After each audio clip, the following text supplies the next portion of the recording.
Before I first got my hands on Vietdoom, I had a few preconceptions about how it might play. After all, it was coming to us courtesy of one Sergeant Mark IV, responsible for a little mod, you might have heard of it.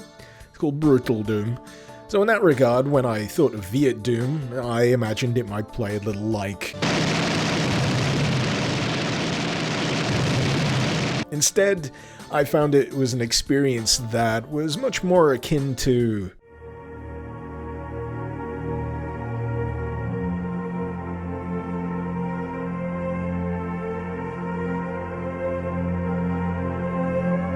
So, before I get into deep here with Vietdoom, it is very much worth mentioning that what you see here is an alpha version of this mod. So that means anything you see during the course of this video is indeed subject to change and or improvement. With that in mind, however, this opening mission wastes absolutely no time in chucking you headfirst into the conflict of Vietdoom. And one thing you'll become acquainted with quite quickly is the fact that being able to get a visual bead on your enemy is actually quite difficult here. And that's down to the fact that quite a fair amount of effort has gone into recreating that dense jungle-style environment of the Vietnam conflict. Naturally, a consequence of this is that you're not going to be able to rush headfirst into battle. I mean, you could, but it's highly likely that that's going to get you killed relatively quickly. Instead, Vietdoom encourages a fair bit of trepidation, a fair bit of caution when it comes to engaging the enemy, and that is somewhat reflected in the movement speed of your character here, which is quite a fair bit slower than some of you may be accustomed to. As for the weaponry you'll be able to wield during the course of Vietdoom, you'll find that it's all very much period appropriate. The class that I'm playing as here is Rifleman, which comes with a subset of weapon loadouts to begin with. You can choose from the M16, the M14, the M60, commonly known as that Rambo gun, and a variety of other loadouts such as rocket launchers, sniper rifles, or even more defined classes such as medic, engineer, or otherwise, though at this state it remains to be seen how fleshed out those classes actually are. But for the lion's share of this, I chose to start off with the M16. And while I was busy being naded to death, I found it served me reasonably well. Whatever weaponry you choose to bring with you, however, I'd say that this relatively early section of the opening mission is going to be a real baptism of fire either way. But this entrance section here is where I'd say it's at its most difficult. It's effectively a bottleneck that then opens up into the wider area, and practically everything here has a sightline on you from this point onwards, and it's where you'll become intimately familiar with the available cover and the likely positioning of your enemies. Because, believe me, unless you are extremely lucky, this section will take you a fair few attempts to get through.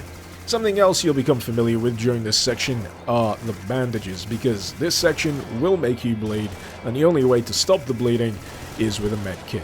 Thankfully, this also has the effect of recovering additional health on top of stopping the bleeding. Even better, you don't actually have to be bleeding in order to use the medkit just for the health boost. So if you need it, you might as well use it. Much to my relief, I was eventually able to break on through to the other side of this particular section, feeling much more battle-worn than I was before, and it struck me that this mod, at this stage, has a feeling of a much less mechanically complex, hideous destructor. There's just enough elements in there to give you that feeling of survival elements, of methodical movement, just without weighing you down as absolutely and comprehensively as Hideous Destructor does. That's not to say that there aren't any further complications here, however. You may have noticed that above the health and armor there is actually a food and water meter. I say it's a complication, really it's just more of a mild inconvenience. Over the course of a mission, the meters will deplete, and you can replenish them by either drinking from a water canteen or by eating food, both of which accessible through the inventory. And as far as I can tell, keeping these meters topped up has the benefit of allowing for a little bit of health regen. You can see it slowly ticking up in the bottom there, but as for what happens if you let those meters deplete, I can't truly say. I never let it get completely empty. I did get it low, but I didn't really experience any negative effects from doing so. So it remains to be seen whether that will be more of a significant aspect of the mod moving forward. I could only imagine things such as dehydration leading to a loss in accuracy, maybe even that health bar starting to run in the opposite direction. But as for having two separate meters to manage, I can't help but feel that that could ideally be streamlined somewhat down to one. After the slow-paced, nightmarish tone of the opening mission, Vietdoom actually switches things up a few notches with the advent of the second available mission, instead pitting you in an all-out assault against a Viet Cong-occupied village. Now, as you can probably imagine, simply attempting to assault this place with gun in hand would most likely result in a high degree of bullet-based perforation, which is why it comes extremely in handy to be able to whip out the binoculars and call in your very own napalm airstrike. The benefit of this, aside from obviously helping to clear out a bunch of troublesome enemies, is that it also helps showcase the rather impressive destructibility that's present here in Vietdoom. You'll notice that the strike itself has leveled a variety of structures, including watchtowers, fences, and buildings, whereas anything else caught in the blaze will inevitably crumble of its own accord. It is genuinely impressive stuff. That said, you shouldn't spend too long admiring your own destructive feats, because the usage of napalm here renders a large swathe of this area kind of untraversable, the flames proving just as lethal to you as they were to whatever was there before. Instead, it's actually a good idea to offset your strikes somewhat so that at least some of the buildings are left standing and allow you a bit of headway, where you'll inevitably blow yourself up with a trip mine. Trip mines are essentially Vietdoom's method of reminding you that even though the pace may feel quickened, you should still be proceeding with a third degree of caution. Those wires just as tricky to spot in the undergrowth as it is to spot those soldiers on the other side of some dense brush. As for the mission itself, the assault on the village only constitutes the opening salvo of this level, the objectives instead tasking you with tracking down 3 separate anti-aircraft guns littered at various points throughout the map. In comparison to the preceding mission, this is a much less linear operation, affording you a much greater degree of choice when it comes to what areas you wish to tackle first.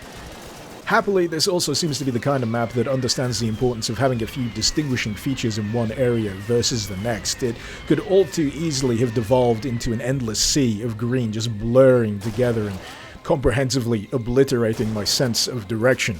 Instead, we've got helpful landmarks such as a river here that practically bisects the map and gives you a good bead on where you've been and where you could potentially head next. I mean, of course, you can consult the auto map, but honestly, in my opinion, the less time spent looking at the auto map, the better. Plus, it also reveals a particular care and attention when it comes to the readability of the map itself. If anything though, I'd say that this is probably one of my preferred maps in this current build of Vietdoom. It's just a wonderful expansion in terms of scope, especially in comparison to that opening mission which practically bashes you over the head with the mechanics of the mod, whereas this is more of a playground. It doesn't punish you from picking one direction over another, and if you do feel like you're somehow headed too far in the wrong direction, it will eventually loop around and put you on the right path. It's all really neatly interconnected. It gives you the sense of feeling a little lost, but there's enough recognizable attributes in each area here where you'll be able to go, oh, this is somewhere new, versus, this is somewhere I've been before. I'd say that one final thing that certainly contributes to my enjoyment of this map is that the enemies are much less densely packed together. There's much less reliance on bottlenecks when it comes to you entering a new area, so you feel like you've got more freedom of approach and freedom of engagement. Next map on the list is Hot Dog Hill. This is a map that dials back somewhat on the relative freedom that was present in the preceding map, instead presenting you with a much more linear sequence of areas as you battle your way up the hill. That's not to say, however, that the areas you traverse through are simple and straightforward. Each of them has a particular freedom of approach in their own right. This one, for example, had me flanking quite widely across the area in order to find an angle of attack that was a little bit more suited to my loadout of the sniper rifle, but as you can plainly see, that's not something that you'll be beholden to for the entirety of the map, because you can in fact drop and swap out weapons as you make your way through. The next area up the hill features a village which you can either fight your way through or call in a bombardment for, and this is where I discovered that you can in fact switch between strikes, so you don't have to always call in napalm. You can in fact switch over to artillery provided you've picked up the token for it, and this means that while also comprehensively obliterating everything in the strike zone, it also means that you can traverse quite easily through it afterwards. I also have to give props to just how good those artillery strikes look as well when you call them in, just sending whole swathes of debris flying up into the air, really conveying the power of those explosions pounding into the ground. As you ascend ever higher, the topography of Hot Dog Hill transforms into a napalm-blasted hellscape. The main obstacles standing in your way from here on in are heavily populated dugouts, trenches, and barbed wire barricaded camps. For all the intensity of this map leading up to this particular point, I'd say from here on in is where Hot Dog Hill really starts sticking it to the player. You've got machine gunner nests, you've got that ever-present grenade lobbing, you've got those dwindling medical supplies, and of course the revelation that you've still got a fair bit of uphill slugging yet to do. It's unsurprisingly hard going, but there's still a degree of satisfaction to be gleaned from methodically making your way into those entrenched positions and clearing out the enemy so you can progress just that little bit further. As it happens, this section was something that also introduced me to the fact that you can still stop bleeding if you don't have any bandages left. You can still hit the same button, and apparently your character will use the hands, and if you stay still long enough, the bleeding will stop. It's just that you don't get that additional health boost that you'd normally get with a medkit present. As for the top of the hill, it is a living nightmare to traverse this section. The first few attempts you'll naturally try to take the quickest route to the top, but you will quickly discover that most of these routes are extremely well fortified, forcing you instead to flank all the way around the hill to find a more manageable route to get up. I'm not sure if you could potentially brute force some of these routes, depending on whether you've got any airstrikes left over or if you're playing an alternate class. The Grenadier comes to mind. That one comes equipped with a grenade launcher. That could potentially open a few holes for you to make your way through, but for me, with this class and this loadout, I found taking the long way around resulted in much less, well, death. But all in all, really intense map from front to back, and quite a satisfying one to eventually conquer. Contact Lost feels very much like a throwback to the likes of the inaugural mission here in Vietdoom.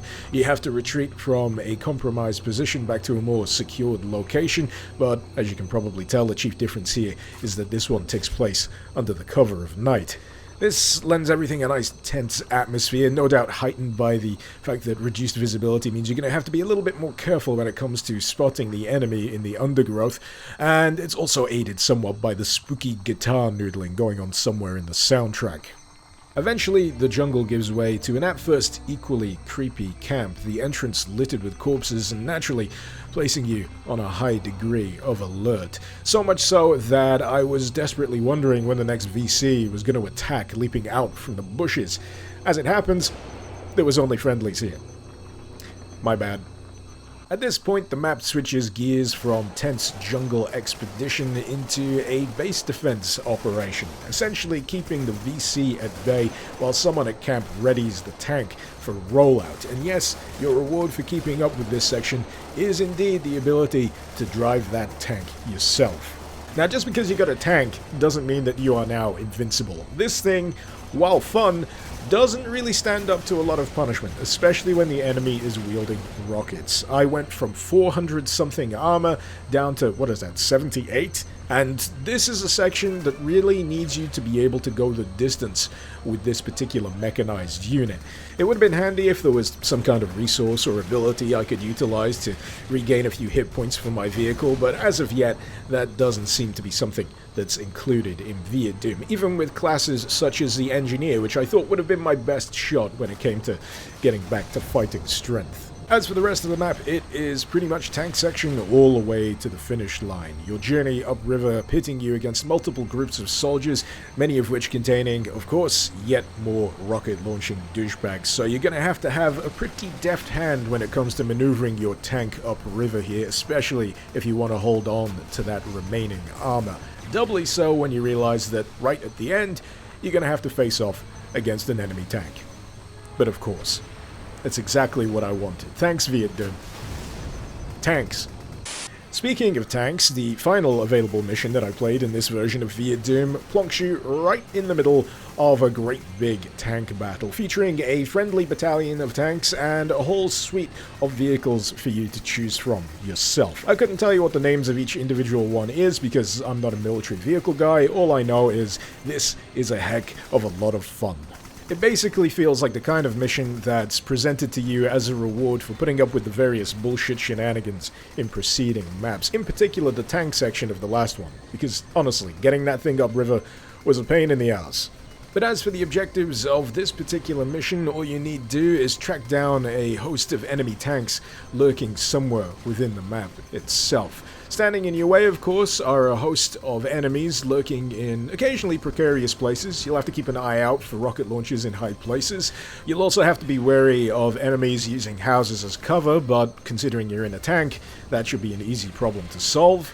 And all of this is couched within a map featuring a third degree of freedom. You can pick from multiple routes, they'll all loop back round on themselves and give you lots of opportunity for exploration and, of course, demolition. But if you somehow, against all odds, get bored of tooling around in a tank fighting other tanks and blowing up houses, then how about flying a goddamn helicopter? That's right, this map allows you to fly a helicopter around and, yeah, blow shit up that way instead.